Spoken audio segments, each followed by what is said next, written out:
Namibië berei alself voor vir 'n gedreis uit die woestyn met die Mighty Men Namib Woestyn konferensie wat eersdaags hier aangebied word. Hallo en welkom by Kletskompas. Ek is Irene Marie van der Walt en in vandag se episode gaan kuier ons in Swakopmund met Russell Hayes, een van die organiseerders van Namibië se Mighty Men konferensie waar Angus Buchan na verwagting aan die woord sal wees. Maar voor Angus Buchan en sy mense is Annemarie de Tooy saam met my aan die woord in die Kletskompas ateljee met die nuus uit Môre se Republikein en vir nou gaan kyk jy na die nuutste inskrywings in Republikein se kiekie kompetisie. Ons is nou weer terug.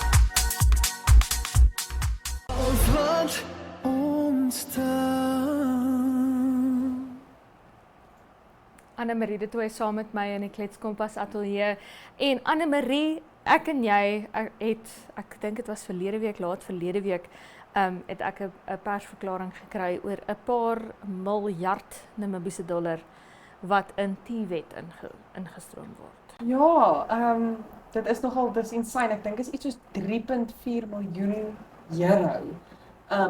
Wat ek dink jy het gesê die Universiteit van Berlyn. Nee, dis die Duitse regering deur die GIZ. Oh, wow. En nou weer instoot in T-wet. Ek dink ek dink is ongelooflik dat hulle dit doen. Ek dink net daar's iets wat jy nou vir my verduidelik het wat ek eintlik wil hê vir my weer moet verduidelik voordat ek daaroor praat. Maar want ons as ek dit nie mis het nie, ons T-wet is nogal teen die uitlanders wat kom inmeng by hulle. Ek weet nie, ek kan nie onthou die puzzelstukkies lekker by mekaar pas nie. So Ja. ek wil jou die vloer gee dat jy vir my Nee, mooi verduidelik. dis nie ons T-wet nie, dit is in Duitsland en dit is wat my bekommerd maak hieroor. Natuurlik is mens altyd baie dankbaar vir 'n skenking veral in T-wet wat so nodig is vir 'n ekonomie en 'n groeiende ekonomie om behoorlik op sy voete te kan staan. Maar terselfdertyd as jy kyk na die politiek in Duitsland en hier moet ek dankie sê aan Dr. Kolekani Ndlovu van die Namibië Universiteit van Wetenskap en Tegnologie. Ek kan nou aan hom bewys dat ja, ek gee wel aandag in die klas. Ons het vlugtig gepraat oor Duitsland in een van ons klasse onlangs en onder meer toe nou gepraat oor hierdie anti-buitelander sentiment. Dit neem wêreldwyd toe, dit neem in Amerika toe, dit neem oral toe in Suid-Afrika ook. En hoe in Duitsland, as jy 'n paar jaar terug gaan, ek onthou toe ons op skool was, het Duitsland hulle grense oopgemaak vir vlugtelinge uit onder meer Afghanistan, Irak, Sirië. En dis tot in die 80er jare as jy teruggaan, het hulle al hulle grense oopgemaak vir vlugtelinge en hulle het vir hierdie vlugtelinge plek gegee in Duitsland en dit vergemaklik vir hulle om burgerskap te kry, onder meer die vereiste dat jy moet Duits praat om te kan burgerskap kry en te kan kwalifiseer vir burgerskap is weggeneem. En daar's soveel voorbeelde van hoe hulle dit makliker gemaak het vir mense van die buiteland, vir al hierdie vlugtelinge om burgerskap te kry. En die rede daarvoor is glad nie politiek nie, dit is uit en uit prakties. Duitsland het vir jare lank nou al wat hulle in Engels noem 'n aging population, 'n verouderende bevolking. En dit beteken waar jou gewone bevolkingsdriehoek so moet lyk, nê? Lyk hulle sin so, Ja. nê? So hulle ou mense sit almal hierbo. Meeste van hulle bevolking is ouer, hulle werk nie meer nie, hulle is afgetree en dis kan hulle nie meer so baie bydra tot die ekonomie nie. Wat beteken jy het 'n werksmag nodig. En die mense wat van die ouderdomsklas is dat hulle deel van die werksmag kan vorm en gaan vorm, is almal gekwalifiseer in hoogs Ja, verskriklike gespesialiseerde aansiende gespesialiseerde grade, ja. beroepe. En dit beteken jy het 'n werksmag nodig. Jy het iemand nodig om 'n taxi te kom ry. Jy het iemand nodig om die strate te kom vee. Jy het iemand nodig om daardie mense se huise vir hulle te gaan skoonmaak terwyl hulle by die werk is, jy weet. jy het hierdie mense nodig. Jy het mense nodig wat by jou McDonald's gaan werk en gaan burgers maak vir hierdie mense sodat hulle gou nadat hulle gewerk het vir hulle ietsie kan Wat kry. na om te jou eet. infrastrukture omsien. Daai Ja, tipe van goed. dis seker tipe goed en jy het daai mense uit en uit nodig in die ekonomie. So die rede hoekom ek voel Duitsland nou hierdie mense ingelaat is omdat mense wat vlugtelinge is arm mense wat in die algemeen nie so akademies gekwalifiseerd is nie. So dis juist daai, jy weet, kom van jou land af waar daar tans 'n geremoer is en kom na ons toe en kom bied vir ons jou vakmanskap aan, dit wat jy kan doen, jy weet. En nou 'n paar jaar later, toe raak die politiek effens onstuimig in Duitsland en misdaad neem toe en al daai tipe dinge en nou skielik is ons teen hierdie vlugtelinge wat ons toegelaat het. Jy weet, en ons het dit so vir hulle vergemaklik om in die land in te kom en om burgers te raak van Duitsland en nou skielik draai ons om en ons sê nee, maar eintlik jy is die rede hoekom ons al hierdie probleme in Duitsland het, jy weet. En hoekom hierdie vir my van toepassing is op hierdie skenking en hoekom dit my bekommer. Weereens, baie dankbaar vir 'n skenking, altyd bly daarvoor, maar hoekom dit my bekommer, is hoe lank gaan dit wees voor Duitsland sê, maar die rede hoekom ons nie ons probleme kan oplos nie, is omdat ons dit nie kan bekostig nie, want ons gee al ons geld vir Namibië weg. Ja. En onder meer Namibië. Ons is nie die enigste land wat geld van Duitsland af kry nie. Hoe lank gaan dit wees voordat Duitsland sê, maar ons het al ons geld vir julle gegee en nou is ons arm en dan verwyk die hele Duitsland vir Namibië. Of erger, hulle kom klop aan ons deur en hulle kom sê, luister, daai geld wat ons vir julle gegee het, ons soek opbrengs daarop. You have to make good now. Ons het vir jou al hierdie geld gegee, jy moet nou vir my iets teruggee. En dit is goed en wel as daardie iets teruggee die wet is, want weer eens, dit is waar Duitsland 'n nood het. Hulle voer loodgieters en elektriesiens en al wat 'n ding is. Ek het baie pelle wat in Duitsland gaan werk het as kelners en kelnerinne by biertuine of loodgieters geword het in Duitsland. Hulle het dit brood nodig want al hulle mense is half te hoog gekwalifiseerd daarvoor. So, dis goed en wel as hulle dan nou sê ons soek van daai vaardighede terug, stuur dit vir ons, maar watter tipe lewe gaan ons nou weer daar gaan lei in 'n land wat hulle verwyd en hulle kwaadlik neem vir al hulle probleme. Jy weet, dit is ook my vraag. So, weer eens, altyd dankbaar, altyd behulpsaam. Ons gaan nooit kla daaroor nie, maar terselfdertyd moet ons net versigtig wees vir wat dalk volgende mag kom nadat ons hierdie geld aanvaar. Ja, ag kyk, ek het nou baie verduidelik en ek dink ek verstaan definitief nou beter, soos ek sien die puzzle bietjie beter voor my en die driehoek. Ja, en natuurlik die driehoek is die belangrikste. Ek het nogal gewonder, nee, ek wou dit nou nie nou sê nie want ek voel dis 'n baie ligte ding wat ek nou gaan sê in 'n baie ernstige gesprek. Maar ek het altyd in geografie gewonder wanneer gaan daai driehoeke van toepassing raak op my, want ons het dit in geografie behandel. Ons het dit ook in aardrykskunde gedoen. Hierdie is waar. Nou verstaan ek, ja. Dit is op so baie dinge van toepassing as jy beplan vir jou bevolking. Jy weet, ons as joernaliste wat moet kyk na hoe ons regering beplan vir die bevolking, om in ag te kan neem hoeveel van jou mense is bo 65, hoeveel van jou mense is werkende ouderdom, hoeveel van hulle is onderwerkende ouderdom. En 'n gesonde bevolkingsdriehoek lyk so, want soos wat jy opgaan, baie hartseer om te sê, maar sommige mense sterf af. Sommige mense, jy weet, sommige van jou 5-jariges raak nie 15-jariges nie. En van jou 15-jariges raak nooit 30-jariges nie. Dis 'n baie hartseer feit van die lewe, maar dit is soos wat dit is. En dit is uit en uit iets wat ons moet in ag neem wanneer ons land beplan. Soos wat Duitsland, wat ek glo, hulle het daai driehoek in ag geneem en toe gesê, maar luister, ons het vaardighede in hierdie groep nodig, kom ons voer dit in, jy weet. Kyk, en net om terug te kom, ek het natuurlik 'n fundamental issue met die hele blameer alles wat fout gaan in 'n land op die buitelanders en op die mense wat geïmmigreer het soontoe, maar ek sien ook die realiteite daarvan en ek moet vir jou sê, nou dat jy dit vir my verduidelik het, is ek ook nogal bekommerd daaroor.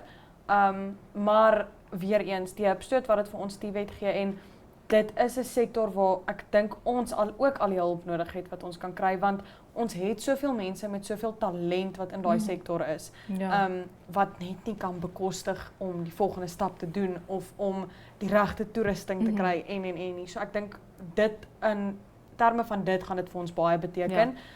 En ek hoop maar hoop in politiek is nie iets wat mense eintlik moet hê nie, maar ek hoop maar dat dit die ander pad sal vat en dat ons mekaar eerder in 'n synergie en dat ons eerder 'n synergie kan vind tussen die twee as wat ons moet verwyte hierdie kant toe en dan later weer verwyte daai kant toe. Maar ja, baie dankbaar vir die skenking en dit is nou maar net vir kyk hoe dit uitspeel en politiek is nou maar 'n nare ding. So Ja, dit is soos wat ek sê, dit kan ook die pad loop dat Duitsland hoop en bid, nie noodwendig aan ons deur gaan klop en sê gee vir ons van daai vaardighede terug en stuur vir ons mense nie, maar dat hulle half net hoop en bid iemand gaan sien. dat die mense wat nou uit hierdie programme uitkom na Duitsland toe sal gaan en hulle vaardighede sal terugploeg. In Duitsland is ook 'n breër rugge hange van die land in Europa, maar is 'n breër rugge probleem in Europa ook. So ja, dit kan baie goed wees en ek glo dit sal. Maar dis een van daai goed wat mense gewoonlik nie agterkom totdat dit te laat is nie, jy weet. So dit is nog steeds, ek dink, belangrik om dit in jou agterkop te hou sodat jy onthou dat okay, sou dit nou 'n nare draai vat dat jy dit kan raak sien en behoorlik daarop kan reageer. Maar ja, so gepraat van behoorlik daarop reageer, jy gaan nou maar moet gaan reageer op die res van jou dag. Dis tegnies klein Saterdag, so ek gaan nou die res van my klein Saterdag gaan geniet. Dankie Anne-Marie dat jy by ons was. Ons maak nou 'n draai by die weer.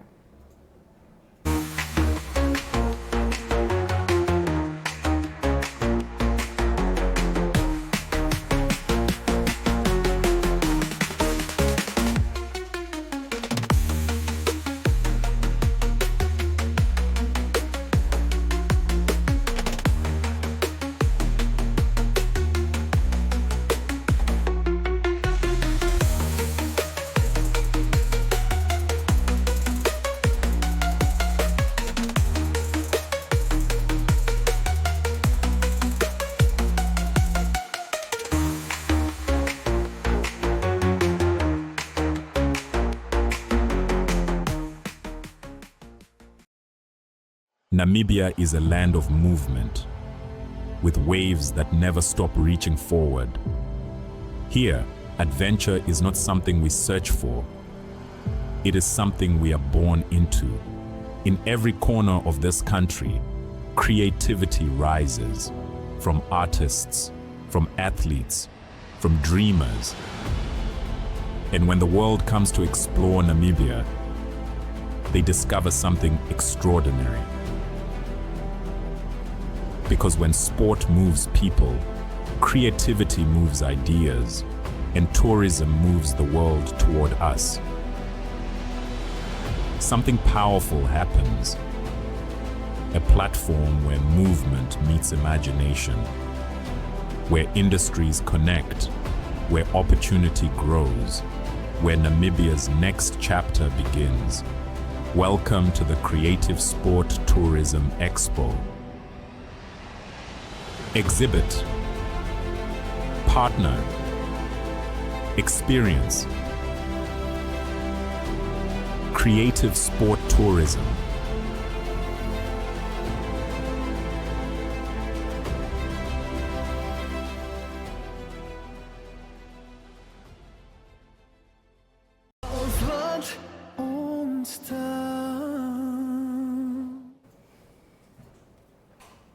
Ons gaan kyk nou hoe maak die weer met jou donderdag.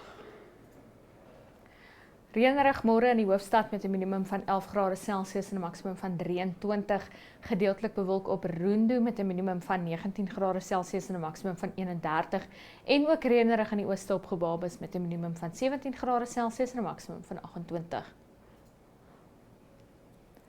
'n Sonnige dag môre op Swakopmund met 'n minimum van 15 grade Celsius en 'n maksimum van 16 grade Celsius. Reënerig op Arjamsvlei met 'n minimum van 14 grade Celsius en 'n maksimum van 17 grade Celsius. Die reendruppels val ook op Reebot met 'n minimum van 12 grade Celsius en 'n maksimum van 24.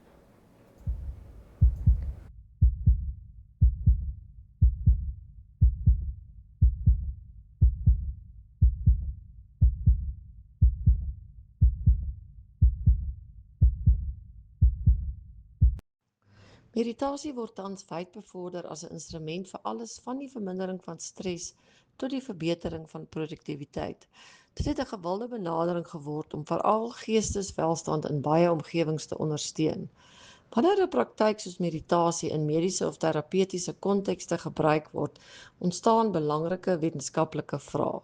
Hoeveel oefening is nodig om voordele te lewer? En net so krities, is daar enige risiko's of ongewenste neeweffekte wat daarmee geassosieer word? Dit is die soort navorsing wat aan die begin van die ontwikkeling van enige nuwe behandelings of ingrypingsprogram gedoen behoort te word om verskeie komplekse redes, verduidelik Nicolas van Dam, 'n sielkundige aan die Universiteit van Melbourne.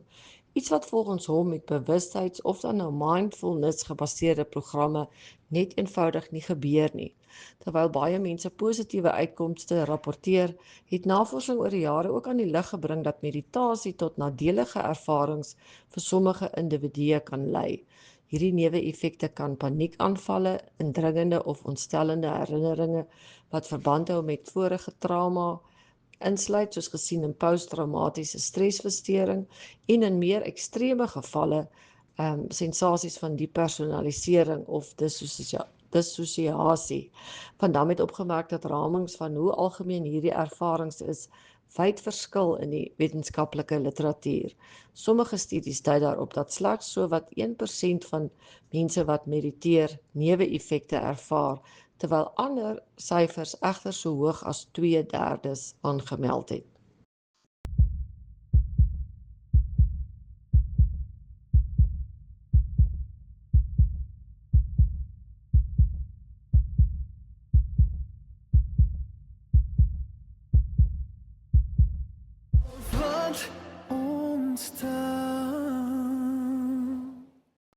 Good morning.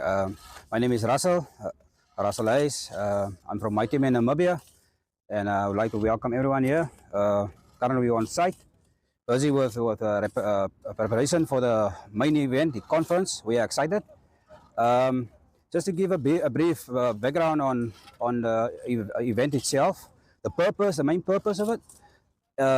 In 2002, Mr. Angus Bachung, he felt in his heart, the Lord spoke to him about a man conference, a man ministry, and he started it on his farm. And it originated from his farm, where he basically raised young men up and train them and teach them the word of the Lord. And that is what we're trying to do in Namibia. There was free already Mighty Men conferences, but this one is so special. Going to be the last Mighty Men conference, as Angus will not be able to do one Mighty Men conference again in Namibia. That will be the last, and that is so special about it. And that we call it the desert edition. As you can see, it's close to the desert and to the ocean. And the reason why, the main purpose of the event is to basically to reach out to the men, because we believe that if a man turns his ways, so if a man turns, the whole family turns, and the family turns, the community turns, and when the community turns to God, the country itself turns to God, and that comes a lot of spiritual healing and healing from a man, and that's the aim, to reach out, to reach men in numbers and to help them come forward and be the men God wants them to be. The target audience is from 12 years up to 99. For the first 2 days is a Friday, is on the 1st, and the 2nd is on the Saturday, and that will be only open for men. And the Sunday the 3rd, the whole family is welcome to join us in the service. What we hope and what we trust God for is for men to start acknowledge that they can do nothing without God, and that God will be, and God is and will be the number one source and help from them. Transformation we want to see is when a man changes, the family change. And men are called by God to be the priest and the prophet in his house. It's so important for a man to stand. If I make an example, if you have a tent, the middle post of a tent represent a man in his household. When that post fell down, the whole tent, the structure fell down. So that's why is to raise up men in the image of God and to bring them back to the original design of God as for men. And that's what our vision is. Currently, we need to sadly, we experienced this last week, Thursday, we were saddened with the news of one of our keynote speakers, a friend of mine, a dear friend of mine, Johnny Davids. Yeah, he's supposed to come and was one of our keynote speakers. Unfortunately, he passed on, and that basically put our whole program in jeopardy. We needed to come back and restructure. So the keynote speakers, we have Romy van Wyk, the founder of the Namibian Mighty Men. He will be on Friday, and God willing, I will be after Romy's slot, and then we have the last slot for the Friday night. We'll have Johnny's testimony, which was conducted on Mighty Men Athlon in Cape Town. And the Saturday, we bring in one of the strongest mighty men in South Africa, Mr. Zain. He will be the keynote speaker for the Saturday. And during that, will be a lot of worship and other keynote speakers. And then Mr. Angus Bachen will take the last section on the Saturday and the Sunday sessions.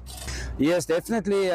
His family reached out to the Mighty Men, and we came together, and they asked us if we will be able to allow to use our premises, our stage, and our facility as a Mighty Man. And we agreed to that because we can't say no to that because he was a dear friend of ours. He was a mighty man with us, and we agree. And next week, Thursday, there will be a memorial service on the premises for Johnny, and then that's what we arranged with the family and support them. So my message is basically, every man out there, when we change, when we come to the Lord and we turn our ways, our wicked ways, and we turn our face to God, God bring healing to yourself, God bringing healing to your family, God can restore your marriage, God can take you out of the addictions, God can restore your dignity, and God can create you in His image, which He before the foundation of this earth, He ordained us to be like His Son. So God will take you in as a son and give you the sonship and give you the offers of being a prophet in your house. So that is our message, my message to any man. Come in numbers, come and see what the Lord can do. You don't have to struggle alone. Man, we need each other. We need to sit down at campsites and we need to talk and we need to open up. And we invite our friends, our men, to come and enjoy this weekend with us. God will do this great things amongst us. For me personally, how this whole event and organizing impacted me, I have to start back in 2024 at 7th of February. I was 4 o'clock in the morning. I came back in my house. I'm on my ways, and I had a huge encounter with the Lord inside of my shower, and the Lord basically saved my soul that morning. And that put me back on the path where I can live for God. But the turning point in my life came when Harold Maton, one of the founders of Mighty Men Namibia, invited me last year, 1st of November, to the Mighty Men Conference in Cape Town. And that is where it happens. I was in Cape Town, and on the Afro Stadium, we were sitting there and we worship the Lord. And the next moment of my left eye, I saw some familiar face. And when I looked to it, I saw it was Johnny Davids. We were so happy to see each other, and we run to each other and we hug each other and we cry, and because for many years we grew up together in Narrow. We are he's a Boyki and I'm a Tuaki. We come from the same background. And once we met, and that day, Johnny, on the 1st of November, he brought his testimony to the Mighty Men in Cape Town, and it touches me so much. And from that moment of, we had a bond, and that's where we decided that the Lord spoke to Romy, and that we need to have a Mighty Men conference. So it hugely affected my life. I so much give my life back to the Lord. I'm glad where I am, and God just turned my family around, turned my household around, turned my business around, and that is what personally impacted me, and I'm grateful for that. The last message is, amen, just come. Just come. You don't have to suffer in silence. You don't have to bear the weight on your own shoulders. We invite you to come. If you don't have any answer today, if you try everything, we want to invite you to come try Jesus. Just try him and you will miraculously see how God will turn around this country, this households in Namibia. And on Sunday we want to invite all the mothers and the daughters, just come, the family, just come and let us have a celebration feast where God can come and we hear the word of God and God can share his presence amongst us and restore, bring restoration back to the families and our communities, which we so desperately need.